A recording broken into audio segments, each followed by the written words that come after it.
अमोल बालवडकर गेली अनेक वर्ष दिवाळीचा सरंजाम महिला बहिणींना अमोल बायांना हात मिळवायचा आहे, जायचं आहे।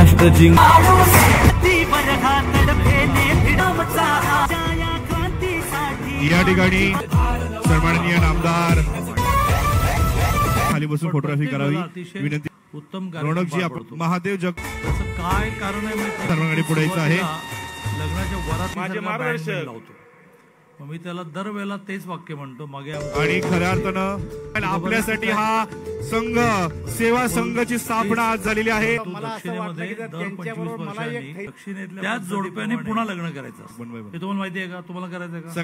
एक 10 मिनिटं मी अमोलला म्हटलं की आपण लावतो तुला पाहुण्यांना या ठिकाणी सरंजाम देत आहोत पद्धतीप्रमाणे त्याच बायकोशी पुन्हा लग्न करायचंय का?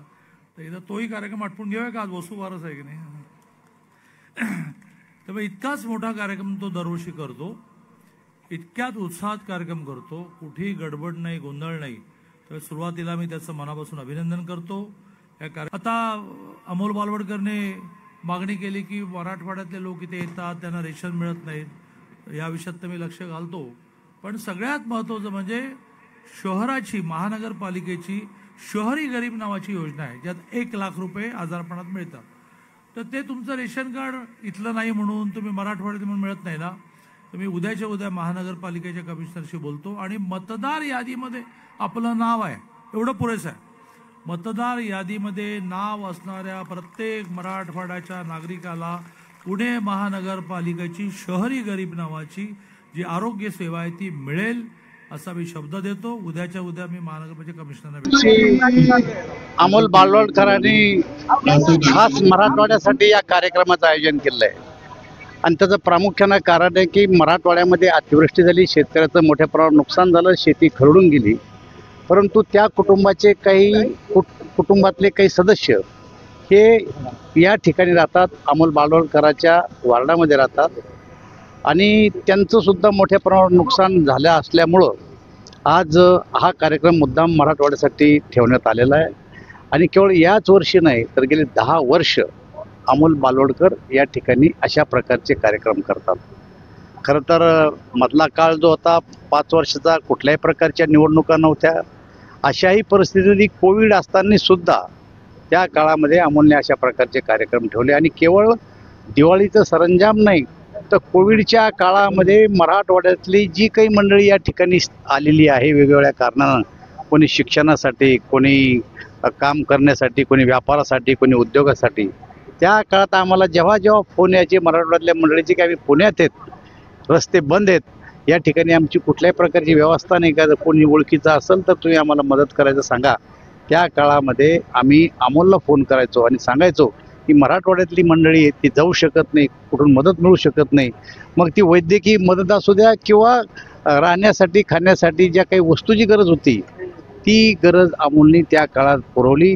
आणि दुसऱ्या भागामध्ये किरण दगडे सुद्धा त्या ठिकाणी मराठवाड्यातल्याच नाही तर ज्या ज्या ठिकाणून बाहेरचे स्थलांतरित या ठिकाणी होते त्यांना अशा प्रकारची मदत या दोघाही कार्यकर्त्यांनी केली नाही, तर भारतीय जनता पार्टीच्या सगळ्याच नगरसेवकांनी अशा प्रकारची मदत पुण्यामध्ये केली आहे। परंतु प्रामुख्यानं मराठवाड्यातली मंडळी या ठिकाणी जास्त असल्यामुळं मुद्दामहून मराठवाड्यासाठी हा कार्यक्रम अमोल बालवडकरांनी ठेवलेला आहे। गेल्या 10 वर्षापासून तुम्ही आग्रहीपणे मराठवाड्यासाठी हा उपक्रम राबवता, काय भावना असतात मनात आणि काय उद्देश आहे या सगळ्या उपक्रमाचा? खरं तर मी शेतकरी कुटुंबातून आणि सामाजिक बांधिलकी असणाऱ्या कुटुंबातून आलेलो आहे आणि राजकारणात येण्या अगोदर मी समाजकारणात होतो।